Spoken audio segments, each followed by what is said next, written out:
मेरे प्यारे विद्यार्थियों, किसी भी साहित्यकार का व्यक्तित्व ही वह फलक होता है जिस पर रचना या फिर कहिए कि उनका रचना संसार रूप लाभ करती है। रचना की जीवंतता भी लेखक के व्यक्तित्व से ही प्राप्त होती है। इस दृष्टि से रचनाकार के व्यक्तित्व का, उसकी विशेषताओं का प्रस्तुतिकरण और मूल्यांकन महत्वपूर्ण और अपेक्षित होता है। तो आज हम लोग स्नातक हिंदी प्रतिष्ठा सेमेस्टर 5 के विशेष पत्र DSC 1 के खंड ख के इकाई 1 का अध्ययन करेंगे। आज हम लोग ऐसे महान साहित्यकार, ऐसे युग निर्माता, युग द्रष्टा या फिर कहिए कि ऐसे व्यक्तित्व के बारे में बातचीत करेंगे जिसको शायद 1-2 व्याख्यान में समेटना संभव नहीं है। फिर भी हमारा प्रयास रहेगा कि हम लोग उसके व्यक्तित्व का जो महत्वपूर्ण केंद्र बिंदु है उस पर हम लोग बातचीत करेंगे। तो ऐसे व्यक्तित्व, ऐसे युग निर्माता जिसे संपूर्ण साहित्य जगत, सिर्फ हिंदी साहित्य जगत नहीं, संपूर्ण विश्व उन्हें कथा सम्राट मुंशी प्रेमचंद के नाम से जानता है, पहचानता है। तो आज हम लोग कथा सम्राट मुंशी प्रेमचंद के व्यक्तित्व और कृतित्व पर विस्तृत व समेकित चर्चा करेंगे। जैसा कि मैंने पहले ही कहा कि 1-2 व्याख्यान में उनके व्यक्तित्व पर रोशनी डालना शायद सूरज को दिया दिखाने के समान ही होगा। फिर भी हमारा प्रयास रहेगा कि परीक्षा के दृष्टिकोण से हम लोग बातचीत करें, समेकित चर्चा करें, विस्तृत चर्चा करें और उम्मीद करता हूं कि सारगर्भित बातें होंगी और आप लोग चीज़ों को समझेंगे। प्रेमचंद जी का जन्म 31 जुलाई 1880 को बनारसी के निकट लम्ही गांव में हुआ था। उनकी माता का नाम आनंदी देवी था तथा पिता मुंशी अजायब राय लम्ही में डाक मुंशी थे। प्रेमचंद जी की शिक्षा का आरंभ उर्दू, फारसी से हुआ। उन्होंने 13 साल की उम्र में ही तिलिस्म-ए-होशरुबा पढ़ लिया और उर्दू के मशहूर रचनाकार रतननाथ सरसार, मिर्ज़ा हादी रुस्तवा और मौलाना शहर के उपन्यासों से परिचय भी प्राप्त कर लिया था। मैट्रिक की परीक्षा उत्तीर्ण करने के बाद वे एक स्थानीय विद्यालय में शिक्षक नियुक्त हो गए। नौकरी के साथ ही उन्होंने पढ़ाई जारी रखी और उन्होंने अंग्रेजी, दर्शन शास्त्र, फारसी और इतिहास विषय लेकर इंटर पास किया। तत्पश्चात उन्होंने बीए भी पास किया और शिक्षा विभाग के इंस्पेक्टर पद पर नियुक्त हुए। हिंदी और उर्दू के महान भारतीय लेखकों में से एक थे प्रेमचंद। इनका मूल नाम धनपत राय श्रीवास्तव। प्रेमचंद को नवाब राय और मुंशी प्रेमचंद के नाम से भी जाना जाता है। उपन्यास के क्षेत्र में उनके योगदान को देखकर बंगाल के विख्यात उपन्यासकार शरत चंद्र चट्टोपाध्याय ने उन्हें उपन्यास सम्राट कहकर संबोधित किया था। प्रेमचंद ने हिंदी कहानी और उपन्यास की एक ऐसी परंपरा का विकास किया जिसने संपूर्ण साहित्य का मार्गदर्शन किया। आगामी एक पूरी पीढ़ी को गहराई तक प्रभावित कर प्रेमचंद ने साहित्य की यथार्थवादी परंपरा की नींव रखी। उनका लेखन हिंदी साहित्य की एक ऐसी विरासत है जिसके बिना हिंदी के विकास का अध्ययन अधूरा ही रहेगा।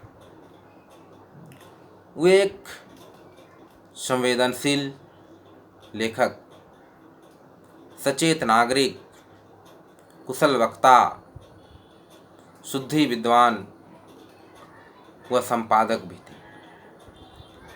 20वीं शताब्दी के पूर्वार्ध में जब हिंदी में तकनीकी सुविधाओं का घोर अभाव था, उस समय उनका योगदान साहित्य जगत में अद्वितीय है।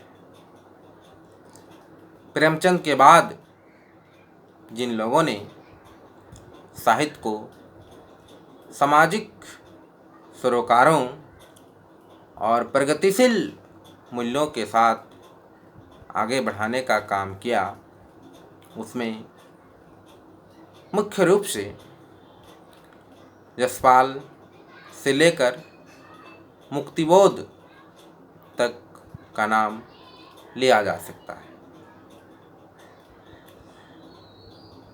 प्रेमचंद जी के पुत्र हिंदी के प्रसिद्ध साहित्यकार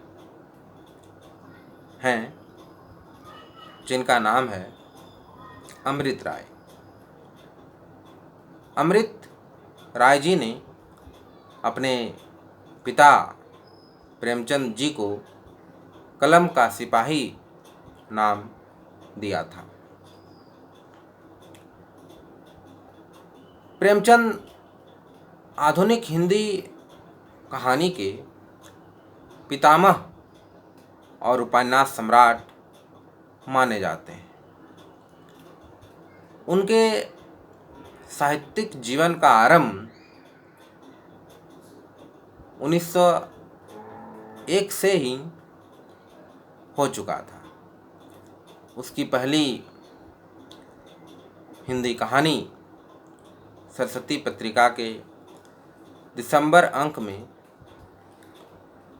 सोत नाम से प्रकाशित हुई।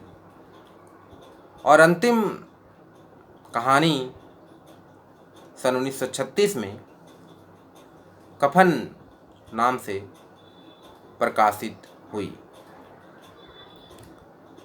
20 वर्षों की इस अवधि में उनकी कहानियों के अनेक रंग, कहिए कि विविध रंग देखने को मिलते हैं। उन्होंने पहले हिंदी में काल्पनिक, जासूसी, एआरी और पौराणिक धार्मिक रचनाएं ही की जाती थी। प्रेमचंद जी से पहले प्रेमचंद जी ने हिंदी में यथार्थवाद की शुरुआत की। भारतीय साहित्य का बहुत सा विमर्श जो बाद में उभरा, चाहे वह दलित साहित्य हो, चाहे वह स्त्री विमर्श हो या फिर आदिवासी विमर्श हो, उनकी जड़ें कहीं न कहीं प्रेमचंद के साहित्य में ही दिखाई पड़ती हैं। प्रेमचंद के लेख पहली रचना के अनुसार उनकी पहली रचना अपनी मामा घर पर एक व्यंग्यपूर्ण लेख था जो उपलब्ध नहीं है। प्रेमचंद का पहला उर्दू उपन्यास असरारे मुआबिद है तथा दूसरा उपन्यास है हम खुरमा व हम सवाब, जिसका हिंदी रूपांतरण प्रेमा नाम से 1907 में प्रकाशित हुआ। इसके बाद प्रेमचंद का पहला कहानी संग्रह सोजे वतन नाम से 1908 में प्रकाशित हुआ। सोजे वतन का अर्थ है देश का दर्द। सोजे वतन यानी देश का दर्द। तो इस रचना में, या फिर कहिए कि यह रचना देशभक्ति की भावना से ओतप्रोत होने के कारण इस पर अंग्रेज सरकार, तत्कालीन ब्रिटिश सरकार, अंग्रेज सरकार ने रोक लगा दी, क्योंकि नाम से ही ये बात स्पष्ट है कि सोजे वतन मतलब देश का दर्द। तो उस समय हमारा देश गुलाम था, हम लोग अंग्रेज सरकार के गुलामी का दंश झेल रहे थे। यही हमारे देश का, यही हमारे वतन का दर्द था। तो इसी को मुंशी प्रेमचंद ने अपनी प्रथम कहानी संग्रह का नाम उन्होंने रखा था सोजे वतन यानी देश का दर्द। तो देशभक्ति से ओतप्रोत रचना होने के कारण अंग्रेज सरकार ने रोक लगा दी और इसके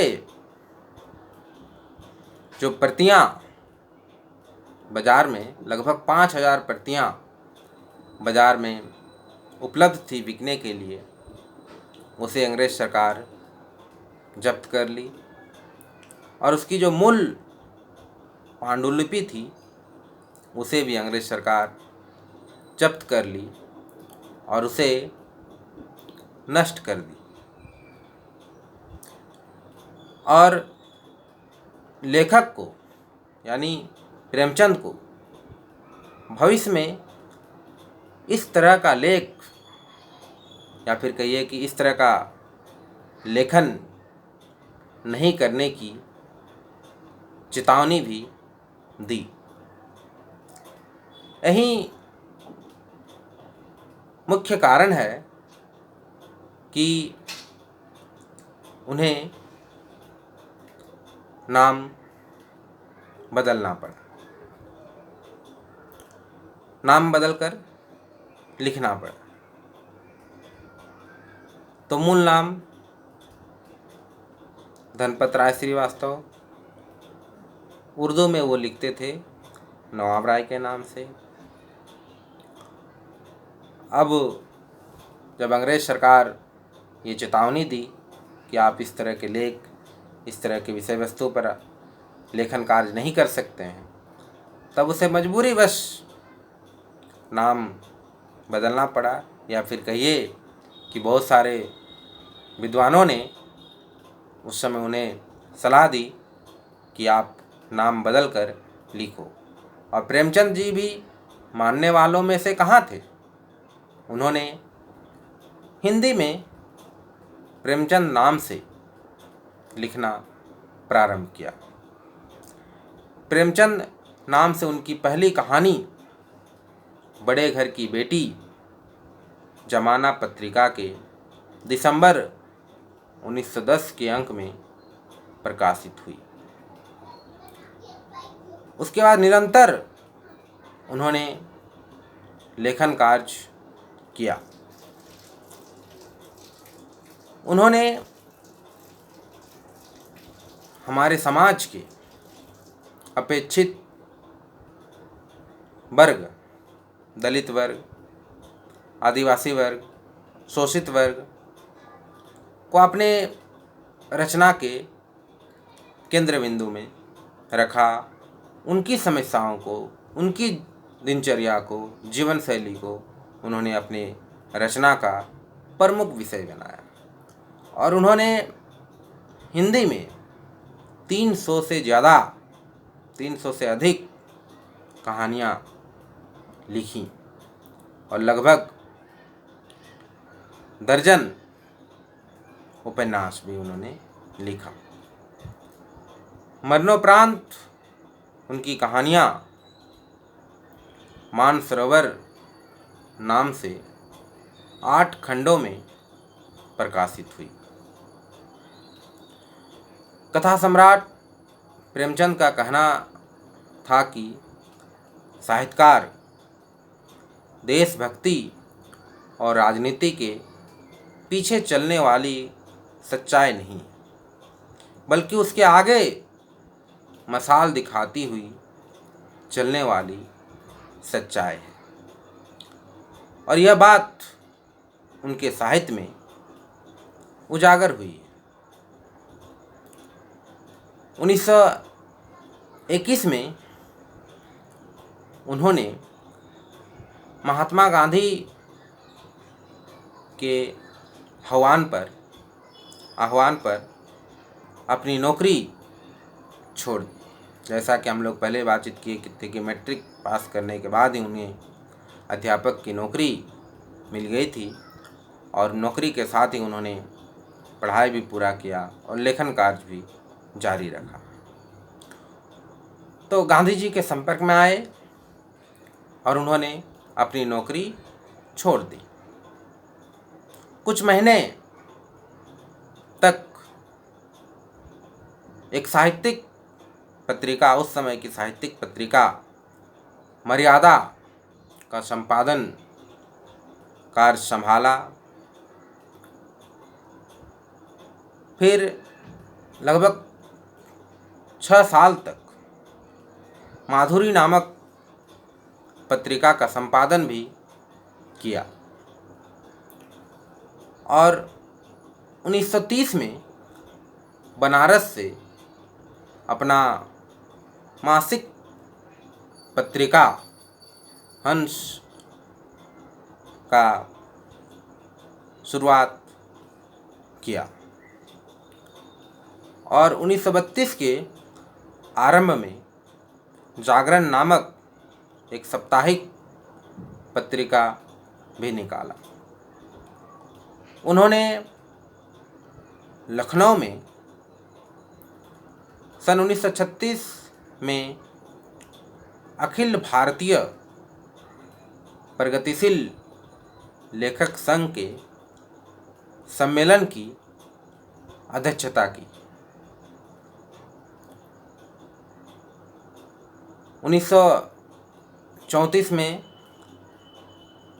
प्रदर्शित मजदूर नामक फिल्म की कथा लिखी और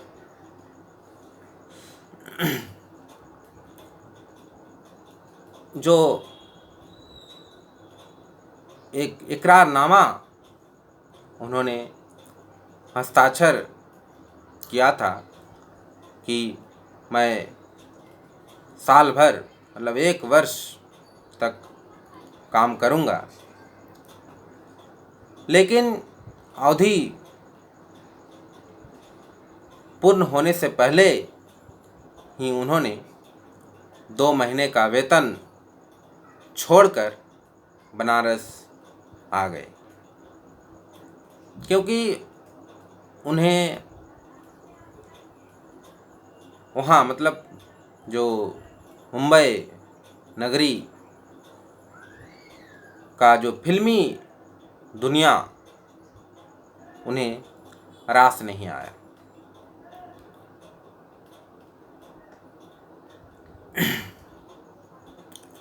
प्रेमचंद की रचना दृष्टि विभिन्न साहित्य रूपों में प्रवृत्त हुई।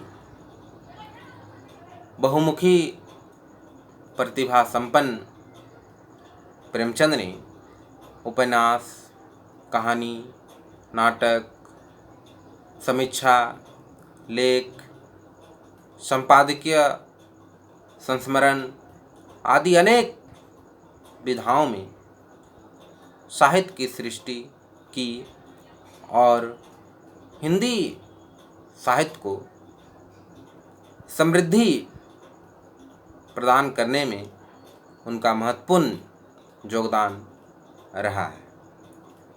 फिर भी उन्हें कथाकार के तौर पर ख्याति प्राप्त हुई। अपने जीवन काल में ही वे उपन्यास सम्राट की उपाधि से सम्मानित हुए। प्रेमचंद के उपन्यास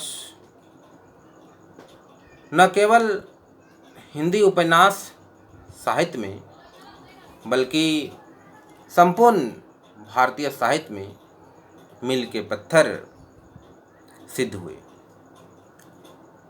प्रेमचंद कथा साहित्य में उपन्यासकार का आरंभ पहले होता है।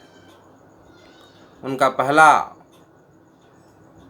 उर्दू उपन्यास अपूर्ण असरारे मुआबिद उर्फ देविस्थान रहस्य उर्दू साप्ताहिक आवाज़ खलक में अक्टूबर 1903 से फरवरी 1905 तक धारावाहिक रूप में प्रकाशित हुआ। उनका दूसरा उपन्यास हम खुरमा व हम सवाब, जिसका हिंदी रूपांतरण प्रेमा नाम से 1907 में प्रकाशित हुआ। क्योंकि प्रेमचंद मूलतः या फिर कहिए कि मूल रूप से उर्दू के लेखक थे और उर्दू से हिंदी में आए थे, इसलिए उनके सभी प्रारंभिक उपन्यास मूल रूप से उर्दू में लिखे गए और बाद में उनका हिंदी रूपांतरण किया गया। उन्होंने सेवा सदन 1918 में, कहिए कि इसका प्रकाशन वर्ष है 1918, क्योंकि ये तो उससे पहले, हिंदी से पहले उर्दू में बाज़ार हुस्न के नाम से प्रकाशित था। तो इस उपन्यास से ही हिंदी उपन्यास की दुनिया में प्रवेश किया। सेवा सदन एक नारी के वेश्या बनने की कहानी है। प्रख्यात मार्क्सवादी आलोचक डॉक्टर रामविलास शर्मा के अनुसार सेवा सदन में व्यक्त मुख्य समस्या भारतीय नारी की पराधीनता है। इसके बाद किसान जीवन पर उनका पहला उपन्यास प्रेमाश्रम 1921 में आया,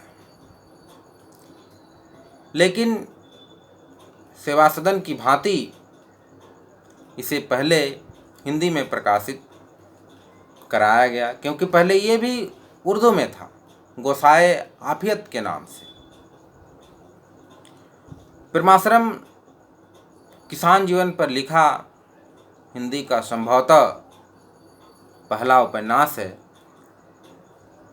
यह अवध के किसान आंदोलन के दौर में लिखा गया था।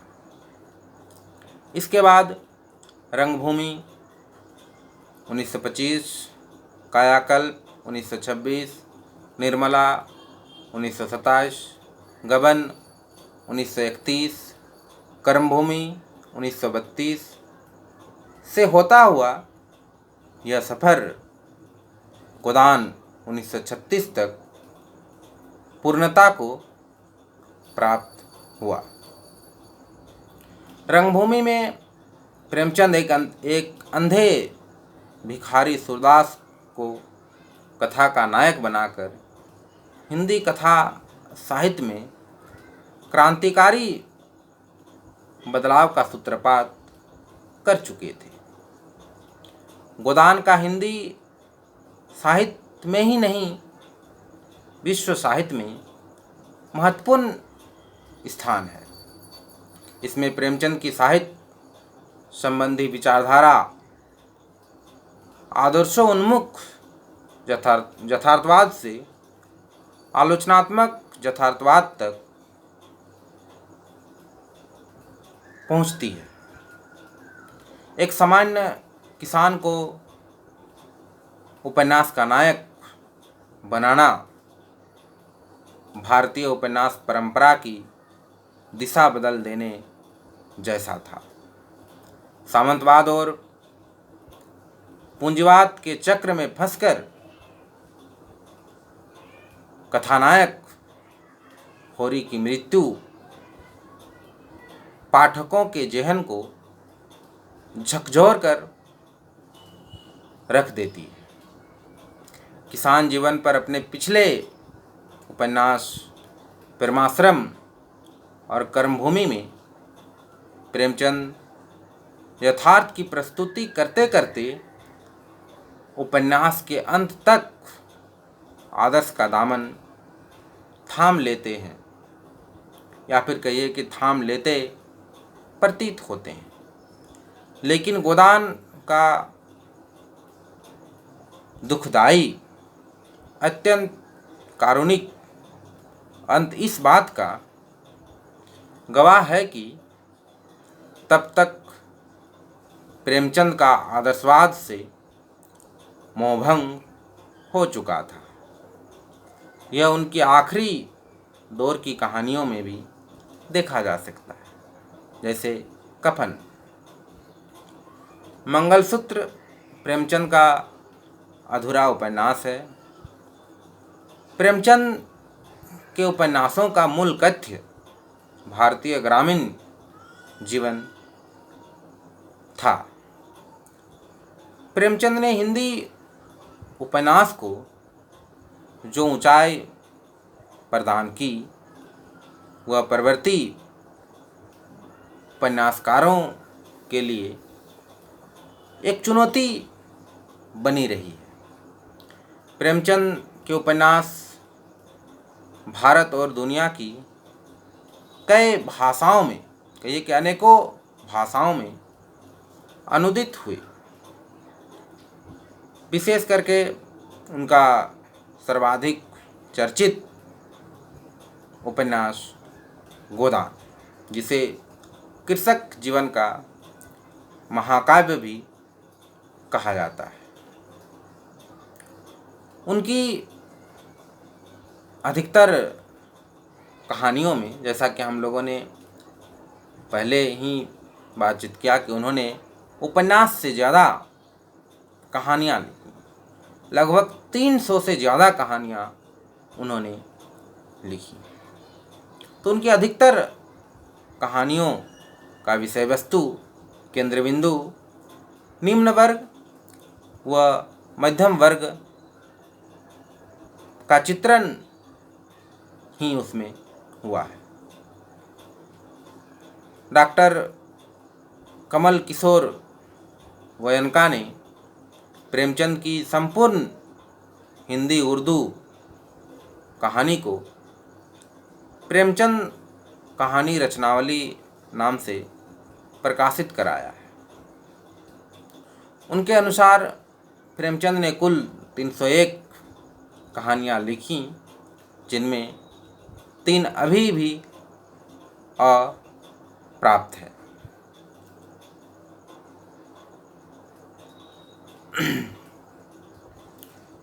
उनके जीवन काल में, मतलब प्रेमचंद के जीवन काल में कुल 9 कहानी संग्रह प्रकाशित हुए।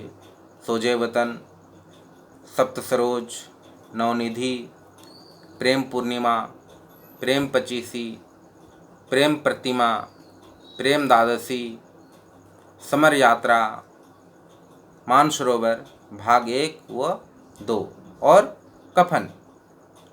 उसकी मृत्यु के बाद उनकी कहानियाँ मानसरोवर शीर्षक से 8 भागों में प्रकाशित हुई हैं।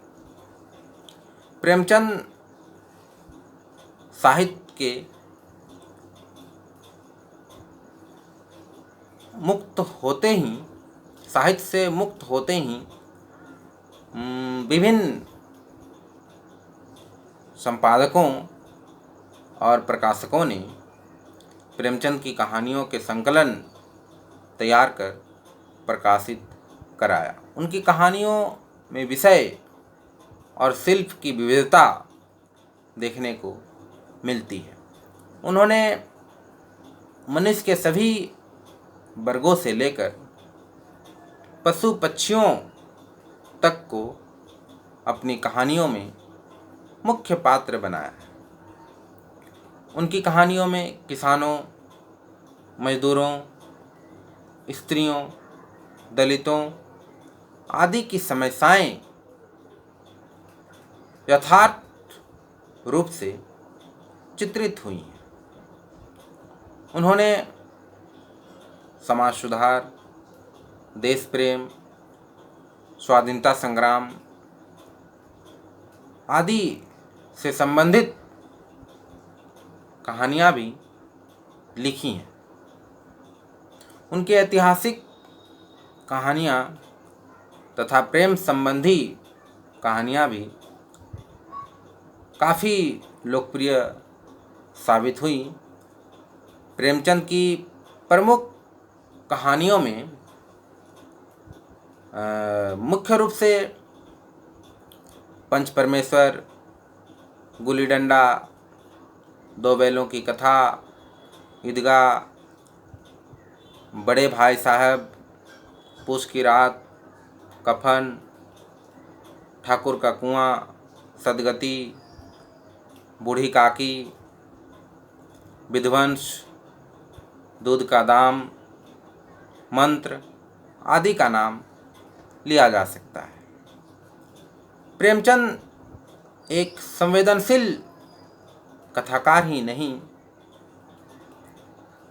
सजग नागरिक व संपादक भी थे। उन्होंने हंस, माधुरी, जागरण आदि पत्र पत्रिकाओं का संपादन करते हुए तथा तत्कालीन साहित्यिक पत्रिकाओं चांद, मर्यादा आदि में अपनी साहित्यिक व सामाजिक चिंताओं को लेखों और निबंधों के माध्यम से अभिव्यक्त किया है। प्रेमचंद एक सफल अनुवादक भी थे।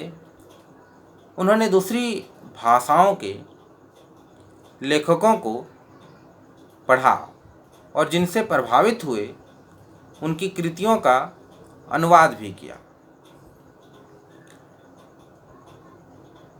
प्रेमचंद उर्दू का संस्कार लेकर हिंदी में आए थे और हिंदी के महान लेखक बने। कहानी और उपन्यास दोनों में युगांतकारी परिवर्तन किए। आम आदमी को उन्होंने अपनी रचनाओं का विषय बनाया और उसकी समस्याओं पर खुलकर कलम चलाते हुए उन्होंने साहित्य के नायकों के पद पर आसीन भी किया। प्रेमचंद से पहले हिंदी साहित्य राजा रानी के किस्सों, रहस्य, रोमांस में उलझा हुआ था। जासूसी, रोमानी, अयारी विषय रहा। प्रेमचंद ने साहित्य को सच्चाई के धरातल पर उतारा।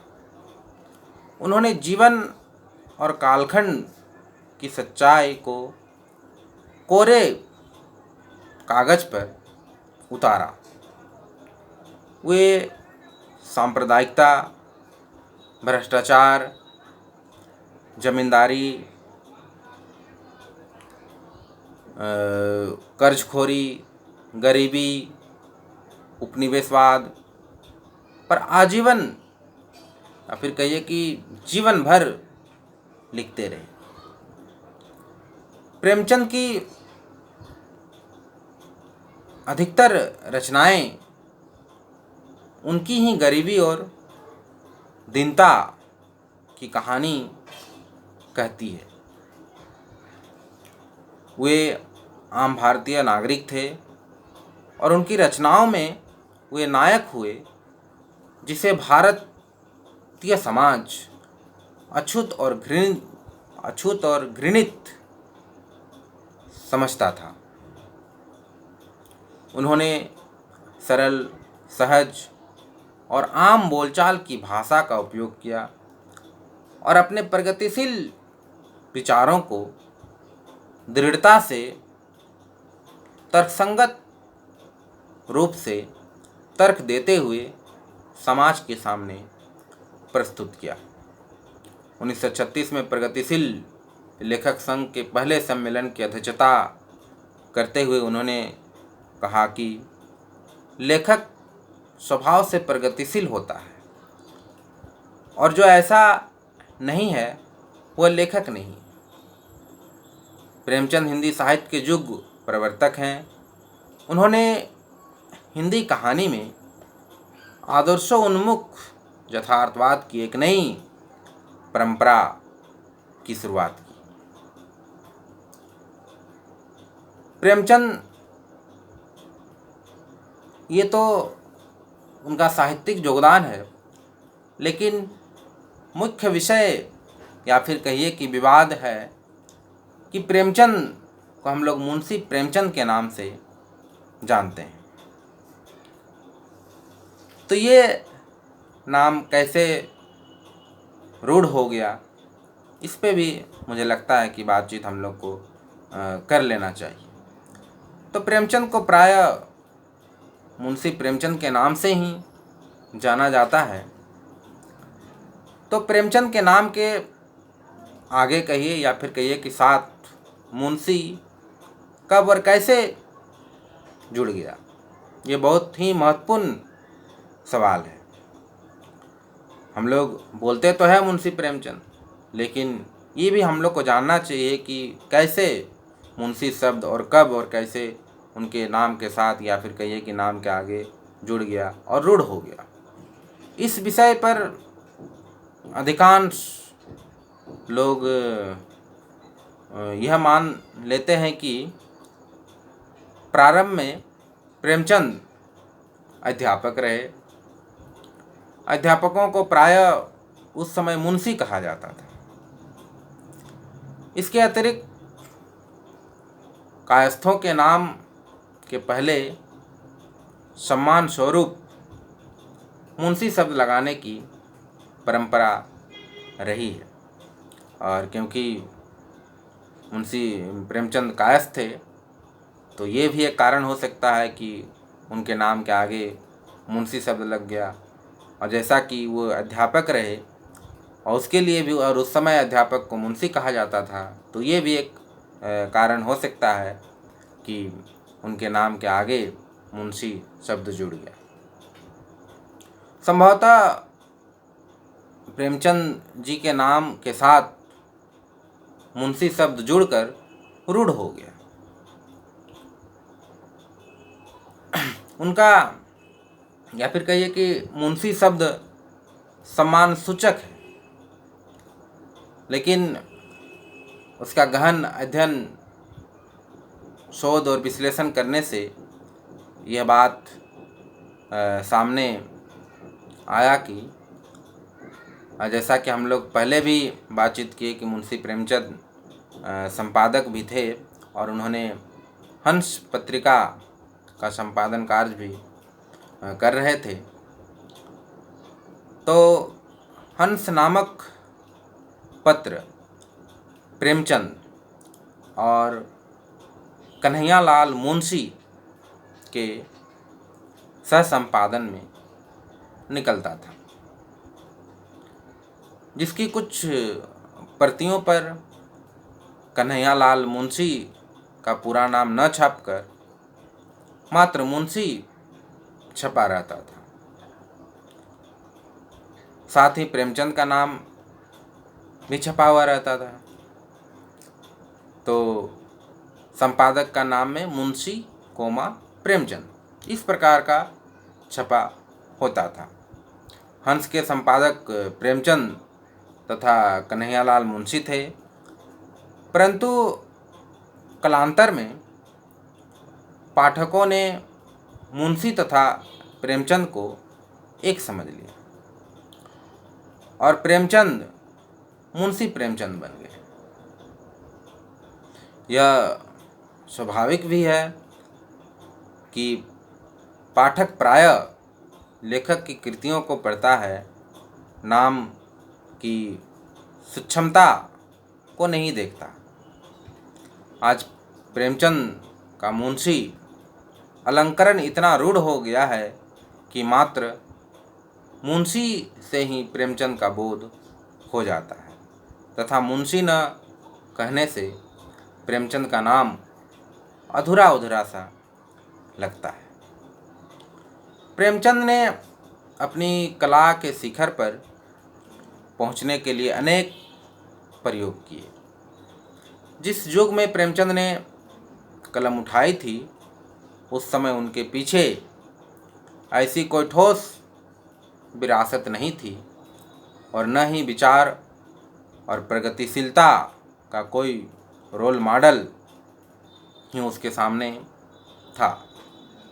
लेकिन उन्होंने गोदान जैसे कालजयी उपन्यास की रचना की, जो एक आधुनिक क्लासिक रचना माना जाता है, कालजयी रचना माना जाता है। उन्होंने चीज़ों को खुद गढ़ा और खुद आकार दिया।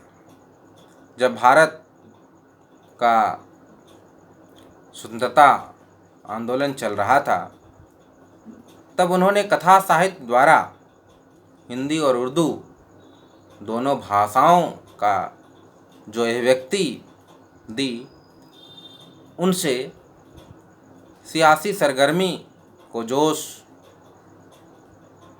और आंदोलन को सभी को उभारा और उसे ताकतवर भी बनाया। इससे उसका लेखन भी ताकतवर होता गया।